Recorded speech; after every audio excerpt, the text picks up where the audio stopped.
За сайн байцгаана үзэгчдээ өдрийн мэнд хүргэе. За өнөөдрийн ГГ Монгол подкаст ээлж дугаар эхэлж байна. За манай өнөөдрийн зочноор жүжигчин, за тамирчин, малчин гээд жүжигчин өнөр жаргал хүрэлцээд байна. За өнөөдрийн мэнд хүргэе тань. За энэ өдөр мэндийг хүргэе. За сайхан хаварч байна. Сайхан хаварч байна. За хаагур хаварчаад байна. За хоттой байна уу? Хоттой байна. Энэ үл хоттой л байлаа.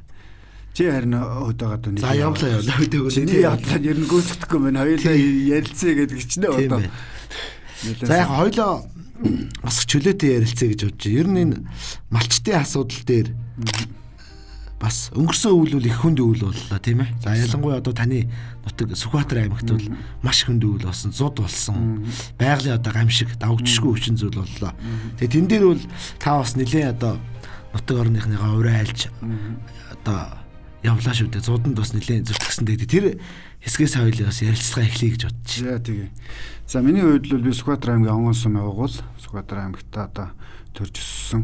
Тэгээд одоо энд мэрэгжил эзэмшээд Улаанбаатар хотод ирээд амьдраад одоо 20 хэдэн жил 30 жил болж байна. Тэгээд өнгөрсөн жилийн хувьд бол үзэгчд маань одоо сошиал юунаас л их мэдээлэл авсан баг. Ер нь бол зод гэдэг бол байгалийн гамш одоо давтагдшгүй хүчин зүйл тийм ээ. Тэгээ ноднгийн хувьд бол яг манай ах トゥ ус ч гэсэн бүгдээрээ хөдөөл байдаг. Хөдөөний малчд байдаг. Тэгээд яг тэр одоо зодын голомтонд бол манай нэг дүүгийнх байсан бохоггүй. За. Тий. Тэгээд тэр чинь бүр зоднаа намайг явахаас өмнө бүр он гарахын өмнөөс эхлэл ахаа та наашаа явах уу гэж асуугаадсан. Тэгэхээр би санаж зориг ах нь ойрд ажил гарахгүй байна. Яавал би одоо явах санаа байна гэл. Тэгэдээсэн сүүлдээ нөхөр чинь ойр ойрхон та наашаа явахгүй муу л гэдэг юм. Би ч яасан бэ чи гэдгсэн чинь гүй яагаач хөл гин манай өдөөнийхэн чинь нэрлэхгүй шүү дээ. Яагаачгүй яасан гэдгсэн. Гүй яага таныг наашлал нэг суман дээр авсан нэг өвс тэжээлээ төхөөлүүлчмээр байна маань гэдгээр нь би ч яа тэр үхэ ойрхоо өөрөөсөө зохицуулж болдгүй юм байх та гэж бодож байгаа байжсэн. Тэгээ тэр чинь баг 2 сар шахуугийн дараа цагаан сарын өмнө нэг өглөө дүүмэн залгаж шүү. За хаа валарсаа та ер нь нэг наашлаа. Тэгэхгүй би одоо гөр валарлаа. Өнөөдөр тооноороо гараад гэрийнхаа үүдний засыг яагаад бид тооноороо орж гарлаа. Энд бүр хүндэрцэг хэцүү байна. Би харин таныг одоо гүн наашаа ингэж яах вэ? Ажил давхцуулаад нэг ингэчий гэж бодоодсэн чинь одоо яахгүй байна. Та нэг наашл гэд. Тэгэхээр би чинь тийм болцсон юм уу яасан одоо тийм хүнд байгаа мó нэтрэ гэж бодоод тэгээ найзтай хэлэхгүй найзтайгаа юм яриа суужсан тэнцээ ер нь хүндэрчээд байгаа юм биш үү гэдгийгсэн манай найз ч гэсэн чи яваад яах юм уу эсвэл хэдүүл одоо эн чинь баг тэр чин битүүний уртлын өдөр ярьж байгаа юм байхгүй яа одоо цагаан сар болох гэж байгаа юм чинь шинжилчгээд эсвэл нэг 2-3 хэдүүлээ овон дээр гараад цуг явъя гэд. Тэгэхээр за тгийгээд тэгээд найзуудтайгаа бөөндөө гэдэг чи овон дээр гарах гад явсан чинь тэгээд байдалтай яг нөхцөл байдалтай тэнд өөрсдөө би ярьж танилцж байгаа байхгүй. Бид чи эхлээл лагс өртөө шилэн богд дээр гараа хаймраа сэргээчгээ. Тэгээ би чи найзуудаа буцаага дүүдээ таслан нохооны бодоод даринга сум дээр очиж цаашаа шилэн богд явах болдог байхгүй. Тэгсэн л манай сумынхан чинь дарингах чи таа шилэн богд хөрөхгүй. Хэцүү байгаа штэ л гэдэг. Тэгэхээр бид чи энэс нөгөө том цикэр камаз энэ харсан шүү дээ. Камаз зөвхөн энэгээр ураад гарна ухааны утсан чинь юу бүр өглөө 1 цагаас сумын төвөөс гараад эхний айл дээр шөнийн 11 цагт очих шүү 25 км. Па ухсаар байгаа цуг явсан залуучууд сүүлдээ завали маргаа байлаа гэд шөнжин ухаад маргааш өглөө нүүр цайхад 3 дахь айл дээр очиход шилэн бөгдөөс машин 20 км-ийн нандал очиж байгаа. Тэнгүүд тэр чинь шөнжин ухаад шөнжин машин очиж ажилласан. Тэгээд тэнгүүд чинь бензин тус чинь буцаа сум руугаа хүрэхгүй юм байна. Боли богдоо энчнээсээ бүгдэр юм орго буцаа гэд. Тэгээд богд дээрээ чатсан шилийн богд дээрээ чатсан юм байхгүй тэргээр 3 айлд нэг очиж хүмүүс хамгийн гол нь тэр чинь нөгөө сумын төв хүмүүс чинь бүгд үүсэж ижил юмнуудаа ингээ суман дээр ивэл авцсан. Гэрлүүгөө хөргөж чадахгүй. Тэгээд тэр айлуудын чинь юмыг эхэндээ замаараа хөргөж өгчий гэж хөдөлсөн хүмүүс чинь юу цаашаа шилийн богд орох. Тэгээд байдал тийм болоод ингэнгүүт манай найзууд ч гэсэн бас за өсгө чи эндээ үлдээд нэг 7 хоног ч гэсэн энэ суман дээр ирнэ айгүй олон айл тэр өөс тэжил юмнуудаа бэлтгэсэн мөртлөө гэртээ үргэж чадахгүй. Өөс тэжилээс гадна ирж айл хүнс айлын нөгөө хоол хүнс төлөө төрш гэд бүх юмнууд ингээ гацалсан байжсэн. Тэгээд За тэгээгээд явсан чинь 7 хоног бижигсэн мөртлөө нэг 12 айлтал очиж байгаа. Нэг сумын. Арай гэж л очиж. Тэгээ бараг сар орчим явсан уу? Тий, ер нь өргөжлээд чи бүр аян маян болоо. 24 айл хоног явсан. Тэгээд би чинь өөрөө бас яг хөдөөс өгчихсэн бас яг тиймэрхүү зуудыг үзээгүй шүү дээ. Нодингийн зууд бол үнэхээр амар хэс. Тий. Машин тэрг явах бүтээл морьтой хүн явахд ч хэцүү. За тэгээд тэр чинь нөгөө цас нь хайлаад буцаж шуураад тэдэнд давхраараа ингээд мөсдсөн. Тийм болохоор чинь тэр чинь мал бол яагаач тэр доороос өвс идэж чадхааргүй бог мал бол ялангуй. Тэгээ би ч яг тэнд нөгөө Starlink гэдэг интернет ашиглаж явсан болохоор нэг лайв хийсэн. Тэр маань нэлээ одоо хүмүүс төрөөд улсдаа яриад бас хөдөлгөөнд өрссөн шүү дээ. Тэгсэн засгийн газар хүртэл хөдлөл тийм ээ. Тэгээ яг уу за тэгээд явсан мэдээллүүдийг бүгд харсан. Тэгээ танд тэнд хилээд яваад байсан нэг үг надад яалчгүй одоо танд буусан ч юм уу. Ер нь бол бид нар энэ одоо Төв Азийн цээжинд байгаа сүүлчийн одоо нүүдэлчин монголчуудаа тий. Ер нь энэ бэлчээрээ мал аж ахуй энэ өв соёлоо авч үлдэхгүй л гэл. Чи одоо тэгээд цуд болоод малгүй болчвол яах вэ гэхээр тэр айлууд бол сум руу аймаг руу хот руу ингээл нүгэл явж тэгэл тэр нутаг эзгүй болно тийм ээ. Цудын өөрийн тэр хорог амшиг нь тэрэндээ байгаа. Тэгэхээр та бол тэр одоо тэр нүүдэлчин энэ одоо өв соёлын хамгаалъя гэж хэлээд яваад байсан бас их хүмүүст их хөрснүүдэй гэж би харсан. Тийм баг. Ер нь бол одоо ингээд хүмүүс монголчууд ч гэсэн өөрсдөө мэдж байгаа. Дэлхийн одоо интернет рүү ороод ч юм ингээл хайгаал үзэх юм бол сүүлчийн нүүдэлч гэдэг хайх юм бол Монгол л гарч ирнэ. Монголчууд л одоо энэ яг нүүдлийн ахуй соёлыг тээж яваа юм арт юм бохгүй юу. Тэгээд тэрэн дотроо одоо ингээд Монгол дотроо гэдэг юм бол Монголын одоо 30% нь л нүүдэлчд байна шүү дээ. Бус нь одоо ингээд суурин руугаа орцсон. Хот одоо аймаг руугаа ингээд орцсон. Тэгэхээр энэ 20-30% энэ малччин бол яг л одоо Монголын нүүдэлчдийн мал аж ахуй одоо бидний одоо хэдэн 100-аар одоо тээж ирсэн энэ соёл дээрээс нь энэ мал аж ахуй гэдэг энэ том одоо амжиргаа болсон тий. Монголын хамгийн гол чухал одоо хоол хүнс чинь бол малгүй бол монголчууд тэгэл өсөж өгнө шүү дээ. Тэр нь бол тэгээд тэгэхээр чи яалчгүй одоо бид бол сүүлчийн энэ дэлхийн сүүлчийн нүүдэлчтэй. Тийм болохоор ингээд яг тэнд ингээд явж байхад л үнэхээр бас зарим үед ингээд бодглохлоор нулимс гоочхоор бай тий. Айл руу ингээд яваад ороход нэг бүр малаа алдцаа айлчаад нэг бурхан болцсон одоо ажил явдал гарцсан айл руу орж байгаа юм шиг тэр хүмүүсийн царай зүс тий тэр хүмүүсийн тэр хоолойны зангиралт энэ чи ерөөсөө өөрөө ирэхгүй зүрх рүү орж байгаа байхгүй. Тэгэж тэрийг мэдэрсэн болохоор би яг тэнчнээсээ лайв хийсэн. Тэрийг ч бас манай монголчууд л бас мэдэрсэн баг. Тэгээ тэр маань ч бас хүмүүс төрс.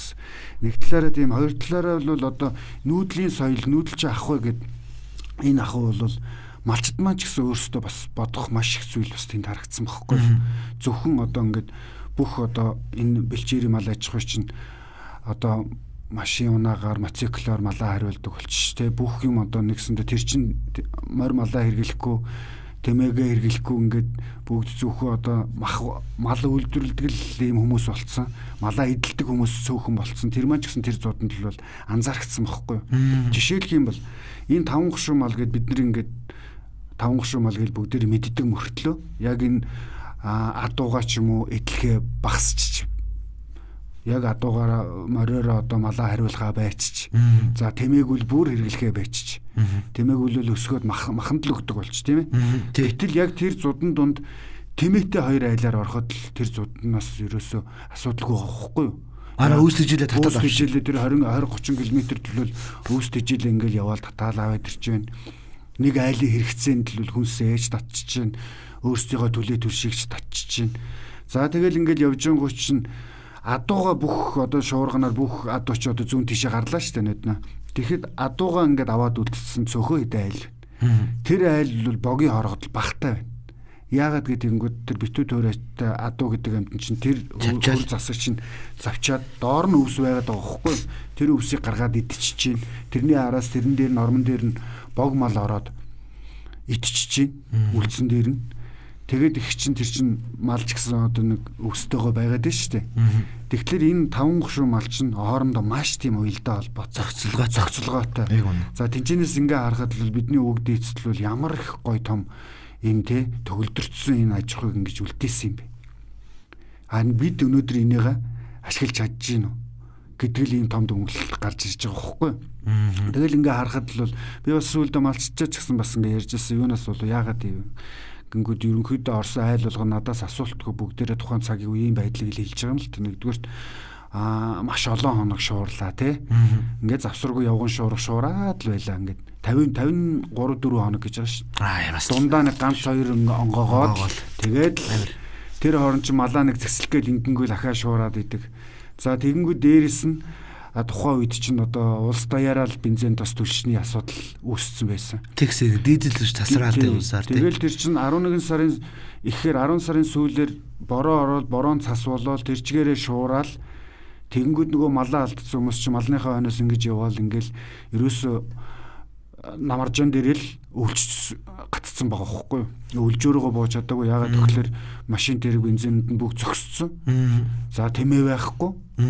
Тэгэл тэд нар чи яг тэндээ ингээл гатцсан байж байгаа хөөхгүй. Тэгэнгүүт нөгөө талаараа бас хөдөө бол хүн хүч гэдэг үл маш ховордсон байна. Нэг айл эхнэр нөхөр хоёр байлаа гэхэд эхнэр нь хөөхтүүдэд дагаад сургууль соёлгээ сум руугаа орцсон, аймаг руугаа орцсон. Тэнд ганц гэрээ эзэн л байж байгаа хөөхгүй. Яалтчгүй тэд нар үл хүч мөксөж ил. Эсвэл настай хүмүүс өдөө үлдчихэж. Тий. Яг тийм байгаа хөөхгүй. Тэгээд тэгэхээр энэ бол бас их бодлого одоо зөв бодлого хэрэгжүүлэх ёстой юм шиг те. Нөгөө талаараа малчид маань үнэхээр малаа дагж байгаа бол өөрсдөө энийгээ бас судалж орчин үеийн одоо энэ одоо малгааны те шинэ технологи юунуудыг өөрсдөө бас суралцаж тэрийг хэрэгжүүлж энэ хийх маш олон ажил харагдаж байгаа. Яг үнэ тий. Та сая яг яриан дундаа хөдөөд одоо нэг ер нь амар ингээл нэг сургууль цэцэрлэг ороод ихэр хөдөө нэг эзэг болчихдээ шүү дээ.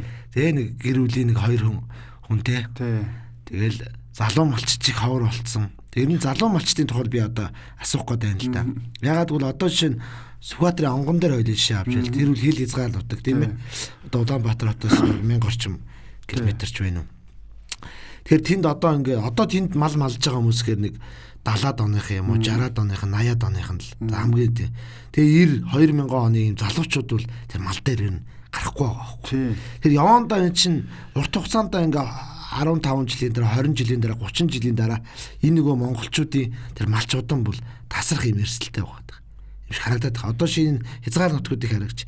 За залуучууд мал дээр гарлаа гэхээр одоо залуу нэг эрэгтэй гарлаа гэхээр ихнэр холддог ч юм. Харин тий хөдөө чи ерөөсөө хөдөөд ийм юм байна. Тэгэхээр энийг энэ бодлогын хэмжээнд төр зөв бодлого гаргаж хөдөө рүү энэ залуучуудыг гаргах, эмэгтэйчүүдээ гаргах, хөдөө энэ малн тэр энэ уламжилт юм авч явахгүй бол бид нар урт хугацаанд бол бас их энэ магадгүй үндэсний аюулгүй байдлын хэмжээнд нийсэдэвч юм шиг. Тий, ер нь бол энэ мал аж ахуй шин бол яалчгүй одоо монголчуудын одоо хамгийн гол одоо стратегийн салбар шүү дээ. Нэг талаараа хоол хүнс гэдэг чинь бол тий шүү дээ. Дээрээс нь яг одоо тэр 2-3 жилийн өмнө ч энэ говьалтайн засаг дарга нэг Улаанбаатар гişүн болсон. Тэр чинь нэг одоо хөдөөний залуучуудыг өөр аймгийн одоо охтууд бүсгүүчүүдийг нэг уулзуулад тэр нэг юм игээ тухайн үедээ инээд шоолол өнгөрсөн шүү дээ. Гэтэл тэр яг үнэндээ бол хөдөө хэрэгжүүлэх бас нэг талын зөв юм байгаа хөөхгүй. Хөдөө ингээ яваад чинь одоо бүх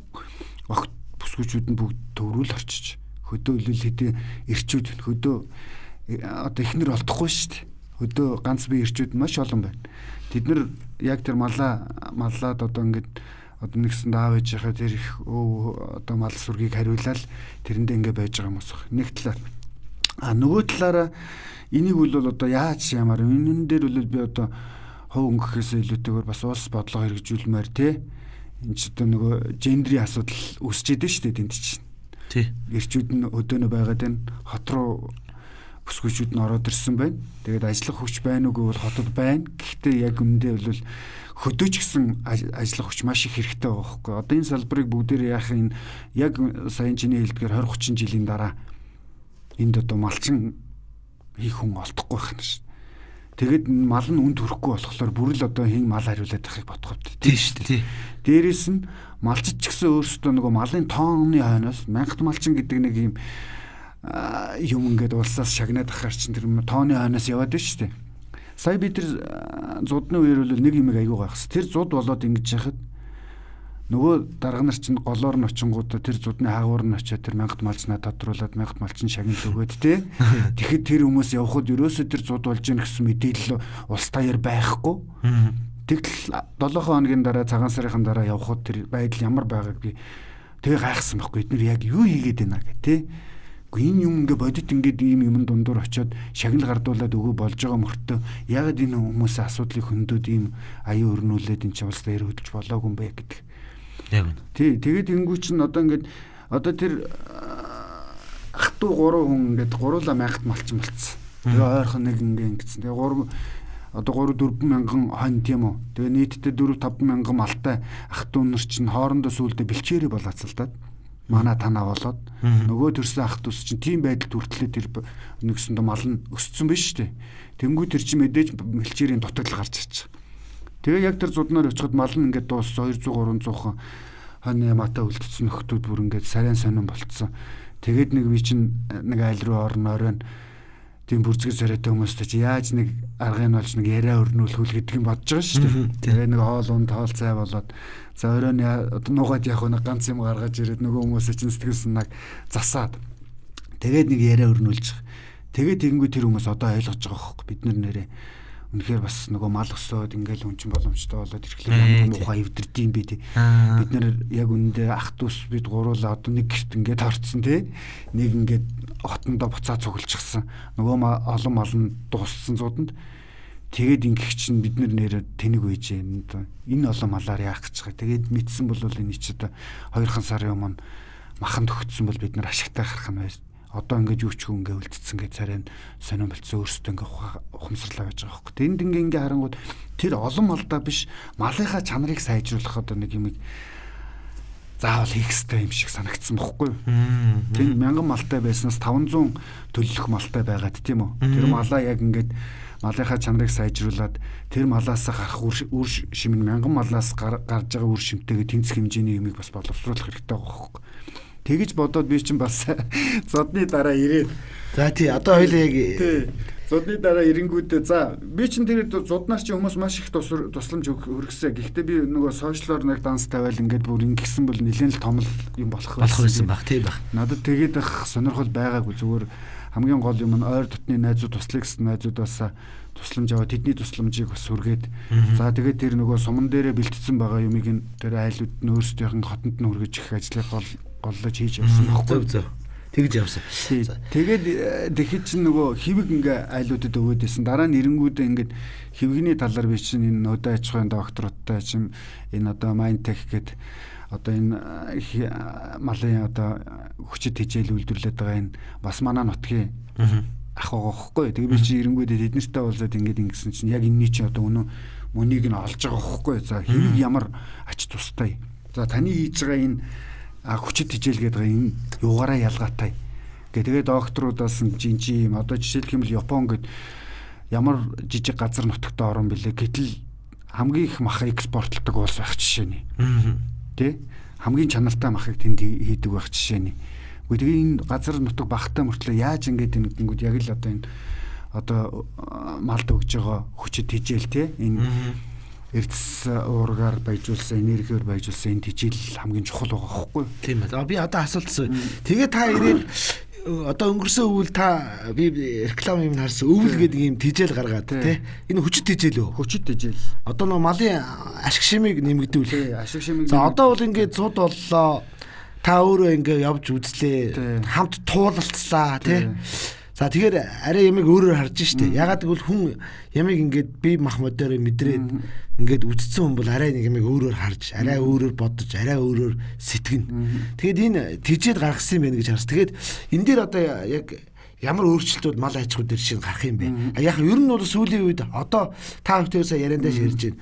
Одоо малд бол тоо чухал биш ээ. Чанар чухлаа. Энэ нэг малаас авж байгаа тэ ашиг шимийг нэмэгдүүлэх тэр арьс нь үнэтэй байх, ноос нь үнэтэй байх, ноолуур нь чанартай байх. Тэгжиж одоо энэ мал аж ахуй явахаар болчиход байна шүү дээ. Байгаль нь ч өөрөө тийм болгож байна. Тэгэхээр энэ тижээлийн талаар одоо хоёлаа бас ярив. Малчтай сонирн байх болоогүй. Хүн болго яг болсон болоогүй гэдэг шиг судалдаг. За тэгээд бас янз бүрийн живийг гардаг болчих. Тэгэхээр энэ ийм байгаа. Тэгээ ирээд би чинь за энэ сая одоо баахан хэвэг хөдөөгөр тараагаал инглээ те. Тэгээд ер нь ингээд энэ хүмүүс маань ч гэсэн уг нь бол хэвгээр л уламжилт бидний чинь нөгөөд нэг малдаа ягаал нэг нэмэлт хижил нь хэвэг өгдөл нэг юм тогтцсон байна. Тэгэнгүүт яг энэ хэвэг нь одоо яг үнэхээр чанартай юу? Тэ? Хүмүүс л малаа ямар ч байсан бэлчээрээс нь гадна нэмэлтээр хэвэг өгнө гэдэг ойлголт малчд байна шүү дээ. Тэгээд тэрийг ингэсэн байна. Тэгвэл энэ хэвэг нь яг ашиг тус нь юу вэ? Хэвгний одоо энэ дотор орж байгаа орц нь юу вэ гэдэг ингээд хүмүүс доктор энэ мэрэгчлэтнүүдтэй ингээ ярихлаар хэвэг бол яг нөгөө улаан буудай гурлын үйлдвэрийн хаягдл одоо юу штэ тий. Тэгээд ингээ чи хэвэг бол яг өмнөдөө малтлал шингэцлүүл тийм бас яг гиз дүүргээд садгах маягтай боловч яг нөгөө бид нь орж байгаа шим тэжээлийн хувьд бол бага юм байна. За одоо 30% нь шим тэжээл болоод 70% нь баас болоод гарах жишээ нэ.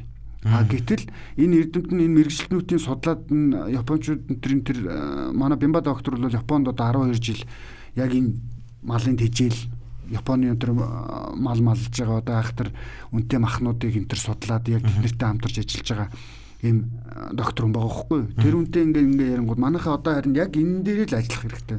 Малчд ялангуяа тий ямар тэжээл өгөх үү мал дээр. Би бол хамгийн гол юм бол энэ бэлчээрийн мал аж ахуйг бол ингэх биш байна. Энийг ингэж устгаж болохгүй. Энэ чинь бол яалчгүй бидний одоо гол зүйл маань энэ ондоошлт тий бусдаас одоо ондоошлт дээрэс нь энэ бэлчээрийн малын одоо энэ бэлчээрийн өвс тэжээл гэдэг чинь бол малд хамгийн хэрэгтэй зүйл байна. Энэ дээр нь нэмэлтээр одоо нөгөө чанар сайжруулах юмнуудыг л өгөх хэрэгтэй гэдэг юм сонсоод ингээд судлаад ингэнгүүт одоо энэ өвөл тэжээл гэд би гаргасан. Энэ юу гэхээр өвөл одоо 18% уурхтай. За эслэг нь 7%, тослог нь 4%, чиг 14%, тэгэл яг юм орцсон байна л да.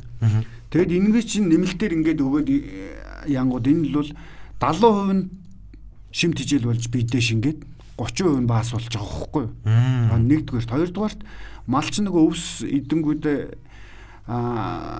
тэрийг шингээхийн хамгийн гол зүйл чинь одоо нөгөө гүзээ чинь малын одоо тэр өвсийг боловсруулж шим тэжээлийг нь авч гүзээгээрээ дамжиж бидний шингэж штэ. Тэгвэл гүзээг нь хамгийн эхлээд хөгжүүлэх хэрэгтэй. Нэгсэндээ бид нар ч гэсэн хоол идэхдээ гизний гүрэлц хөдөлгөөн сайжруулах гэл ингээл хүмүүс нэг тийм дуртай байдаг штэ. Тийм тэгжээж тэр чинь одоо биеийг яамч гэдэг юм уу. Тэрнтэй ижилхэн малд ч гэсэн гүзээг нь хөгжүүлээд тэр хоол боловсруулах эрхтнийг нь зөв ажилуулад эренгүүд нөгөө эдсэн өвс тэжээл нь шим тэжээл нь биедээ тэр чинь илүү шингэж ашиг ингэж биедээ ингэж гарч байгаа байхгүй. Тэгэнгүүт одоо нөгөө зүгээр бэлчээрээр явсан мал бол нөгөө өөхөн тарга гэд байдаг үл ийм яг ийм одоо ийм хүчит тэжээл энэ технологийн дагуу яасан энэ жороор тэжих юм бол нөгөө махан тарга гэдэг юмыг авч эхэлж байгаа байхгүй. Махан тарга бол тийм хурдан одоо өвлийн хүүтэн ч мал энерги л алдаад байгаа шүү дээ. Тэгэнгүүт тэр энергийг одоо хадгалах тэр бид нь одоо удаан одоо байлгах зүйлийг чинь нэмэлт хичээлүүл байдгийн байна л да. Тэрийг чинь би судлаа. Тэгэнгүүт чинь за малчид чи одоо яагаад хэвгийг хэрэглээд байх вэ? Нэгдүгээр хямдхан байгаа байхгүй. Үний хувьд тий. Боломжийн. Тий. За тэгвэл малчдад энийг ойлгохын тулд хэдүүлээ эний чинь хэдийгээр маш өндөр өртгөр гарч байгаа ч гэсэн хамгийн бага байж болох малчдад ойрхоо хэрэглүүлээд эхлээд чи үзэх хэрэгтэй. Турших малчид ч гэсэн өөрсдөө үр дүнгийг үзэх хэрэгтэй. Тэхийн тулд тэр хэвгнийхээ үнэнд бас ойртуулах хэрэгтэй байна. Тэрнээс бол эн чинь яг ингээд ингэх юм бол одоо энэ баавар тэжээлгээд одоо яг энэ туршилт хийгээд байгаа энэ тэжээл чи энэ баавар тэжээл ахгүй. Тэгээд ингээд малчд эхний удаа ингээд өөрсөнд нь хэрэглүүлээгээд ийм үйл тэжээлийг санаачлаад би яг өөрийн одоо юугаар хэлгсэн бохгүй юу. За малчд ойрхоо очихоор үний хувьд боломжийн гэдэг тэгэнгүүт нэг шуудан 25 мянган төгрөг 25 хэлийн шуудаа те нэг тонн сая төгрөг. Яг л одоо ер нь нэлээд төгсөж байгаа. Тэгээ одоо та яг энэ тэжээлээ мал дээр бордож яг өгж үзүү. Үр дүнгийн хараа практик гарч юм. Энийг одоо өнгөрсөн би чинь 10 сард ягаад бас зарим юмнууд нь хүлээгдээд бүр он гараад тодалтаанд гаргасан л да. Нэгдүгээр жоохон оройтсан. Хоёрдугаарт нөгөө өдөөний малчт маань бас нөгөө хийвг юмнуудад нөөцөлдсөн байсны дараа гарсан л да. Тэгтээ аваад хэрглэж байгаа хүмүүс байна. Хэрэглээд үр дүн өөр байна. Шал өөр байд юм байна. ягаад гэвэл чи эрдэс уургаар баяжуулсан зүгээр нэг юм энгийн одоо тэжээлээс л өөрөө. Тэнгүүд энэ чинь тэр их хэмжээгээр бас энэ чинь манайх нөгөө малч чинь ихээр өгвөл сайн гэдэг нэг ойлголт байгаа даа шүү дээ. Тэгж болдгоо юм байна. Энэ чи яг л одоо ямар насны, ямар мал, ямар доозоор жараар одоо хэдийн хэмжээгээр өгөх үү гэд. Тэгэд яг тэрнт дагуун л ингээд сураад ингэчих юм бол малчтад л малын одоо чанар сайжруулах. Ялангуяа одоо тэр зөвхөн махнаас гадна нөлөөлөл зүгээр хүнд гарт баригдах ингээд мэдрэмж нь арьс үсэн дээр нүртэл гарч ирж байгаа хөөхгүй. За. Одоо чи үхрийн арьс ямар ч үнгүй болчиход шүү дээ. Үнгүй болчиход шүү дээ. Тэнгүүд тэр чинь мэдээж үйлдвэрүүд яг тийм одоо шаардлага тангацсан арьсээр малчд гаргаж чадахгүй байх гээл тийм ээ. Тий. Тэгэхээр эн чи яг ингээл нэмэлт бэлчээрээр явуулаад дээрэс нь энэ хүчит хижил өгөөл ингэнгүүд малын өнгө цус сайжрал тэр чинь сорн хүртэл амар гоё болол. Тэгээд нодин бол одоо манай энэ Mindtech гэдэг надтай самтарч энэ тэжээл энэ үйлдвэрлэж байгаа компани энэ баавар тэжээлийг 100 бэрон дээр төрсөн баг. Тэгтээ ерөөсө 3 сарын хугацаанд л яг тэр бэлчээрээр нь явуулаад тэгэл өглөө оройд нь нэмэлт тэжээл ингээл өгөөл тэгэл ингэхэд 3 сарын дараа 300-аас 350 кг татчих амьдын чинь. Тэр чинь 90-120 кг-тай л баруун авч байгаа шүү дээ. Тэгээд их чинь 3 сарын хугацаанд нөлөөлөл нь тийм гарч ирж байгаа байхгүй. Тэгэнгүүт энэ чинь бэлчээрээр мал өвсөө идэж байна. Тэгээд нэмэлт тэжээлээ өглөө оройд нөхчөж байна. Тэгэл үр дүн тийм байгаа хөөхгүй. Тэгэхээр энэ чинь нөгөө шинжлэх ухааны үндэслэлтэй ийм юмнуудыг нь судлаад ингээд уг нь малчтад ойлгуулад ингэх юм бол малчд л энэ чинь олон мал тэжээж яхаар цөөхөн малс өндөр ашиг. Тэгэхээр тэр 100 бэрөө тэжээгчтэй үн гээд нуг аавна үстэй. Тий, тэгэнгүүт чинь одоо энэ чинь ашиг нэмэн үрдэг. Ашиг нэг бэрүүнаас 2 одоо бэрүүний л ашиг олоод байна шүү дээ. Тийм байна. Тий, тэгэхээр энэ ингэж байгаа. Тэгээд тэгэнгүүт одоо би тэгэнгүүт ингэж ингэсэн байхгүй. Тэгэхээр чи эн чинь ингээд нөгөө фермерийн малтай ялгааг болчихж байгаа юм шүү. Тэ тэжээл өгөөд ингэхлээр гэдэг ингээд үгүй дэлхийд даяараа энэ яг мал аж ахуйн салбарын юу чинь яадаг өгөхлээр өдөрт идж байгаа тэр өхрийн өвс биш үү? За 10 кг өвс идчихвэл 0.3%-аас гэтрэхгүйгээр нэмэлт одоо ийм хүчит тэжээл өгөхөд л тэр бол тийм нөгөө фермерийн малдаа тооцогддог юм байна. Орддог юм байна. Тэрнээс даваад ирэх юм бол 3%-аас нь илүү даваад одоо ийм тэжээл өгөөд эхлэх юм бол тэр чинь жинхэнэ нөгөө бордооны мал болоо авчиж байгаа байхгүй. Тэгэнгүүт бид нэр одоо энэ 100 бэрөө яаж юм гэхэлэр яг тэр өдөрт идж байгаа өвснийх нь 3% битэл 1.5-ыг л өгж байгаа байхгүй. Бүр бага. Одоо хил 500 грамм ч юм уу те. Тэгээд тэгэнгүүт чинь эн чинь бол яг л нөгөө бэлчээрийнхээ мал дээр ашиг шимийг нөхөх одоо энэ чанарыг нь сайжруулах төр яг л бид нар Монгол үндэсний одоо бидний одоо бусад одоо ондоошлол гэдэг байгаа төрөний нөгөө бусад орны одоо фермерийн малаас манай малын одоо ялгаа нь юу гэхэлэр ерөөсө бэлчээрийн өвс тэжээл идэгтэй л Монгол малын онцлог нь байгаа шүү дээ. Тэр нь ч гэсэн яг үнэндээ хамгийн эко хамгийн чанартай мах байгаа байхгүй юу? Яг гадных нь би тэр докторудаас ч гэсэн асууд. Үгүй тэгээд тэр фермерийн малаас манай мал илүү бэлчээрийн юу илүү үздэг яаж ч бодсон илүү дэлхийд дээр өгүүлгэж байгаа юм чи ерөөсөө л энэ байгалийн бэлчээрээр нь эдээшүүлж байгаа энэ малын мах хамгийн үнэтэй хамгийн чанартай энэ чинь ягаад гэвэл байгалийн энэ өвс ургамал гэдэг чинь ерөөсөө нүл эми ургамал байж байгаа шүү дээ тий. Тэгэхээр ингээд судлаад ингэвэл маш олон юм байд юм байна. Тэгээд одоо тийм та энэ гаргасан энэ бүтээгдэхүүн энэ ч өөрөө бэлчээртэй хослуулж өгөх юм байна. Яг суурин одоо хашаанд хийж байгаа байнга өгөөд байх биш. Тэр одоо энийг малчтад ер нь яаж хүргэе гэж бодож чинь цаашдаа одоо ингээд малчтад зах зээл рүү нийлүүлээ. Тэгээд тэр малын одоо арьсшир мах юм гарц марцыг нэмэгдүүлээд нэмэн үрдэг ашигтай л болох гэдэг нь шүү дээ. Тэгээ яг ямар маркетинг хийж ирэх гэдэг юм. Үгүй одоо маркетинг гэхэлэр одоо би ч одоо ингээд өөрийнхөө мэдх юмыг л одоо шамтаа сууж байгаа юм шиг ингээд одоохондоо ярихтай. Тэгээд нэг өвөл нэг би шторк хийгээ те. Тий шторк яснаас хойш нэг ингээд ийм хийгээд ингээд ийм бүтээгдэхүүн гаргаж үзлээ гэдэг ингээд ингэсэн. Тэгээ яг өөрийнхөө хэмжээнд л бол малчтаа ойлгуулах гал одоо дарангад байгаа ах дүүнэр л угаал нөгөөтгөө явуулаа та нар яг энийг туршаадах гэдэг тэд нар ч гэсэн өөр гэдгийг нь бас хэлээд байгаа байхгүй нь өөр юм байна. Үр дүн гараад байна. Нүдэн дээр ил байна. Мал гэдэг чинь бас л яг ингээл тураал эцээд ирэхлээр хүн шиг ингээд нүднээс нь үртэл галгүй болоод эхэлдэж штэ. Тэгээд ингүүч энэ тэжээл ингээд нэмэлт тэжээлийн нөгөөд ингэнгүүд мал үртэл айгүй сэргэлэн цаваа болчт юм байна. Өснөөс нь үртэл айгүй гоё юм сар зөөлөн юм юу болчт юм байна. Тэгээд үр дүнмэл гарчлаа. Тэгэхээр энийг би малчтад түрэх талаар яаж яах вэ гэдэг талаар чамтай одоо ярилцсан гэдэг тэр өгөхгүй. Яг тодорхой мэдээлэл бас авч чадсан байх гэж би бодож байна. Тэгээд таа чи одоо ер нь бас олон төрлийн авьяастай юм аа. За соёл урлагийн их сургууль гэж жүжигчин. За дараа нэг бүх хөрөлдөд байсан жижигцэн үгүй тий. Тэгээ одоо ингээ мал аж ахуй руу орчлаа. Тэгээд ер нь яаж энэ болгоныг ингээ амжуулаад байна. Энэ бол өөрөө ингээ дур сонирхол хавьягаар л ер нь ингээл яваад ш. Одоо бүхэн бас тийм биз дээ. Таныг шууд одоо ингээл барилдгээл хүн авч барилдуулаагүй л тий. Яг би чинь одоо хөдөө өссөн л болоод тэр үе яг энэ хөдөө аж ахуй одоо ялангуяа нодны явснаасаа хойш л энэ тал руугаа айгүйх юм бас судлаад тий хий. Гэхдээ нэг хийхээс гадна зүгээр яг нөгөө гадныханд бэлэн байгаа тэр фермери гэхээс илүүтэйгээр энэ Монголын нүүдлийнхаа энэ мал аж ахуй дээр яавал яг энийг аваад үлдчихгүй нэгдүгээр тий. Хоёрдугаар малдагаа явж байгаа хүмүүс маань яавал илүү одоо эдийн засгийн хувьд ч гэсэн үр ашигтай байх уу гэдэг талаас нь судлаад байгаа юм л т. Тэгээд тэгэхээр чинь малчид ингээл мал дагаал тооны ханаас ингээл яваад за тэгтэл тэнд хүн бүл цөөхөн байна 1000 малын хойноос явснаас 500 малыг ингээд нэг хүний хүч арай илүү үздэй.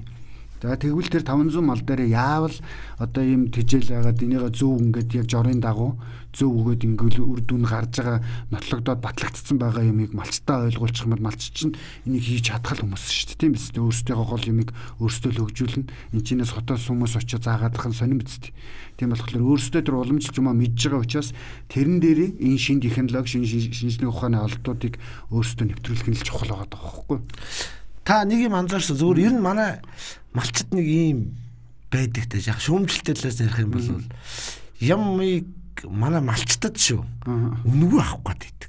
Бас тий. Яг үннийг шулуух байлгээд. Тэгээд жаахан үнэтэй өртөгтэй юм уу юм ингээд шингээнийхээр жаахан ойлгодгүй.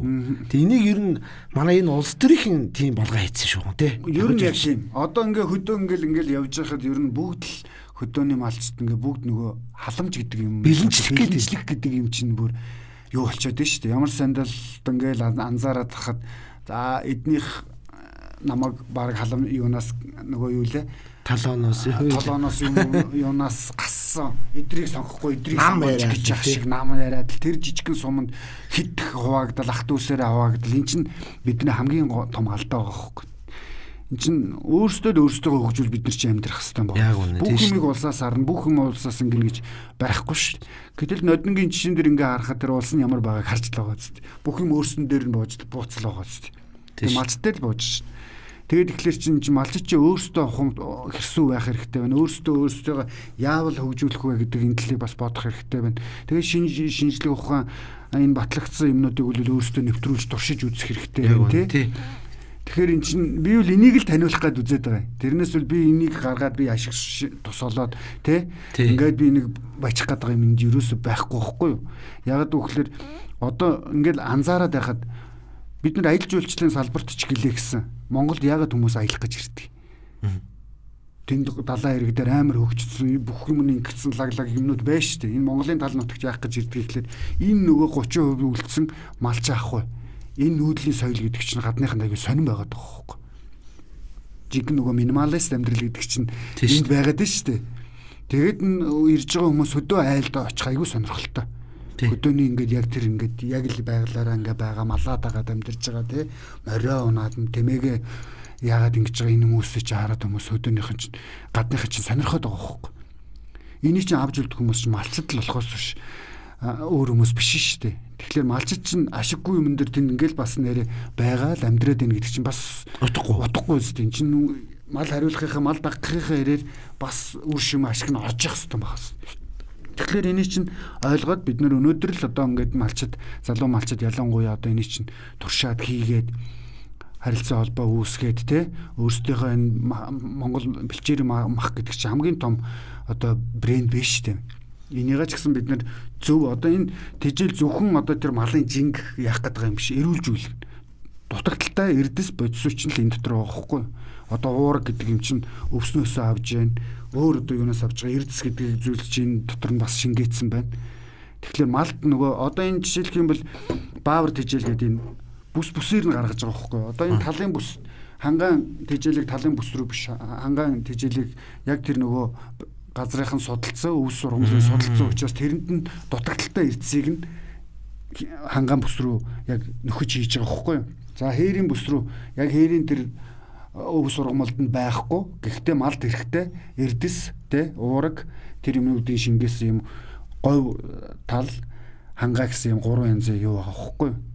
Тэжээл гарч байгаа байхгүй.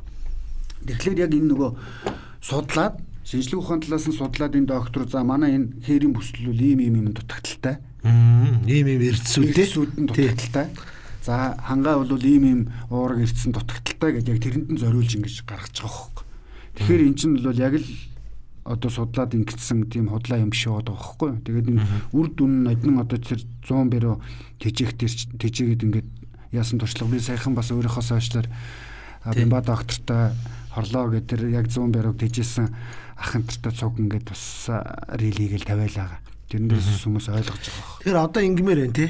Энэ ийм бүтээгдэхүүн гаргацсан байна. Маш олон хүний хөдөлмөр хөрөнгө мөнгө заргаж байгаа. Тэгээ энийг одоо манай малчтаас аваад хэрэглээд үзсэн. Тэгээ энийг над хэн нэгэн авчраад өгчнөхөөсөө илүү өөрсдөө аваад тэр энэ таны одоо тэр малж байгаа малд чинь таны одоо ашиг орлогыг нэмэгдүүл энгийнээр бол яг ийм ойлголтыг л яг шулуухан бас өгчмээр юм шиг. Тэгэхгүй бол одоо манай тойргийн гишүүнийг бараг тараачих болоо тий. Ийм сэтгүүтэй болчиход байгаа байхгүй. Тэгэхээр би малчтыг муулах гээд байгаа юм биш л дээ. Гэхдээ ийм болгочиход байгаа байхгүй бас тий. Өөр ийм болгоод тэжээгээд ингээд сурцсан.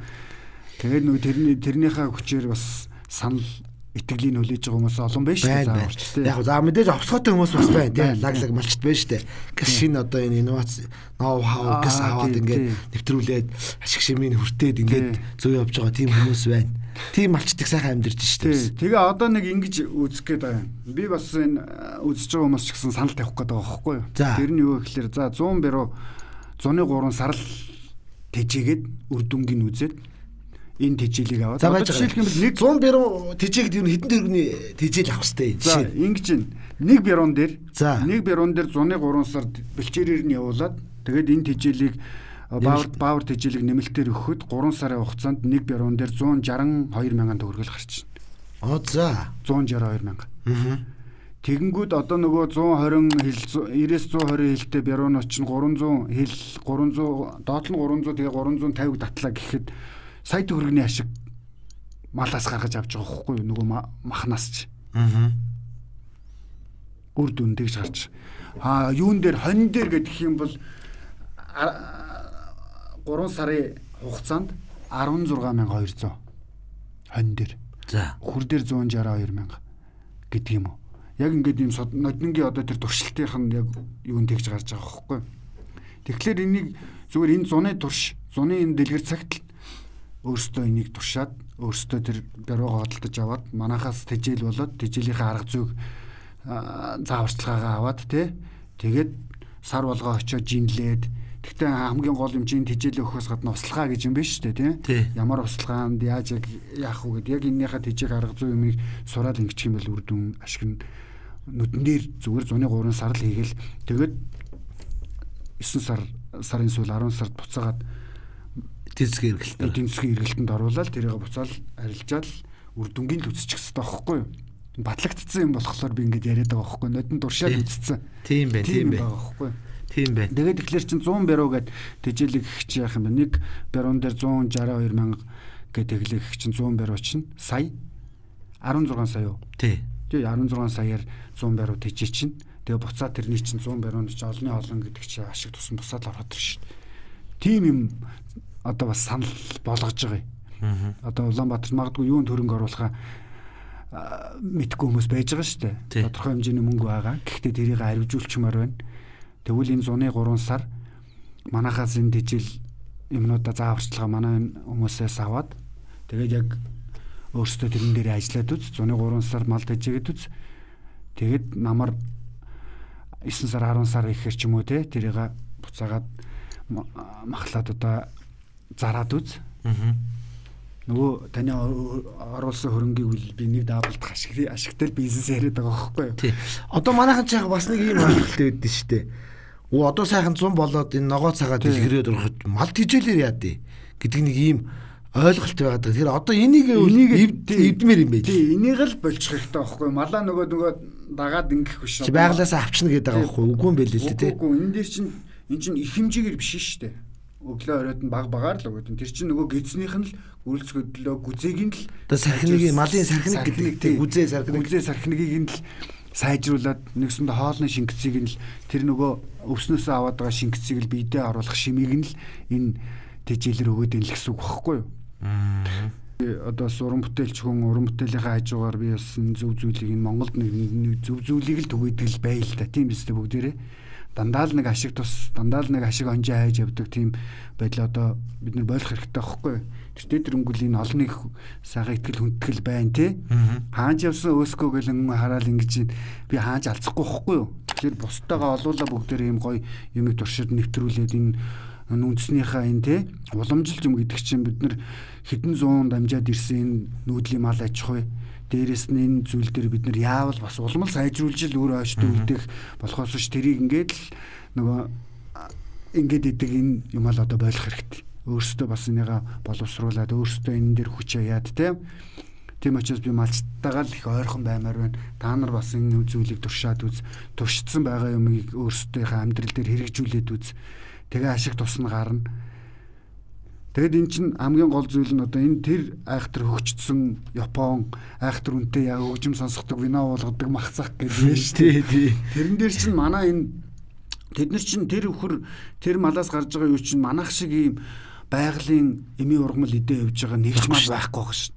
Гэтэл бид нар малаасаа маш их малынхаа махнаас маш их тийм өөрсдийнхөө бид хүн хэрэгтэй одоо тэр эрдэсээ хүн ч гэсэн малаараа дамжуулаад авчиж байгаа хөөхгүй. Тэр махнаас л авч ш. Бидний эрүүл байх зүйл.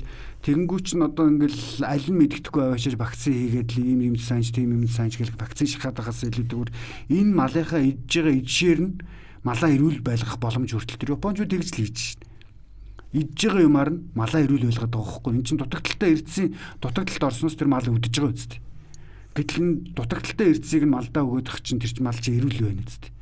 Тэгэхээр энэ л нэг тийм толгой эргээд ингээд л нэг муу санаалаад ах зүйл биш байгаа хөөхгүй. Тэр авах зүйлийг нь бид нар авах хэрэгтэй, нэвтрүүлэх хэрэгтэй. Энэ нүүдлийнхаа мал аж ахуй соёл дээр тийм ээ.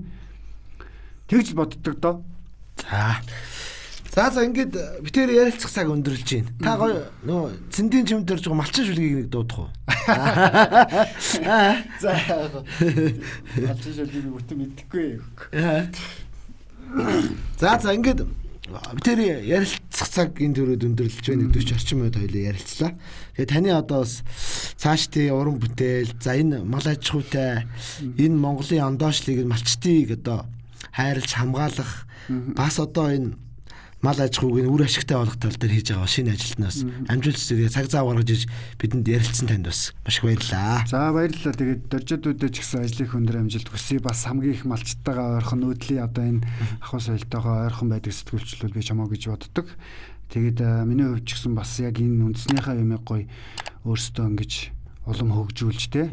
За гадныхан түгээж энэ зүйлээ хэдүүлээ яг л нэг юм гоё одоо өөрсдийн үнэт зүйл гэдэг зүйлээ бас сайхан хөгжүүлцгээе л гэж уриалмаар. Нэгдүгээрт нь зүгээр би махны талаар яриад байгаа боловч би нөгөө талаараа бол малчтаа ч гэсэн зүгээр ингээ яваад очиход тий нэх гоё юм нэг хөдөөний нэг юм нэг сайхан Монгол хүн ямар байдаг вүлээ. Ядчил өмс хувцснаасаа энэ эхлэмээр байгаа байхгүй юу. Тэгэл яваад очиход ингээд нэг юм ажлын комбинзон нэг хожаа малчин шиг л нэг юм хувц өмссөн хүртэл над таалагддаг байхгүй юу.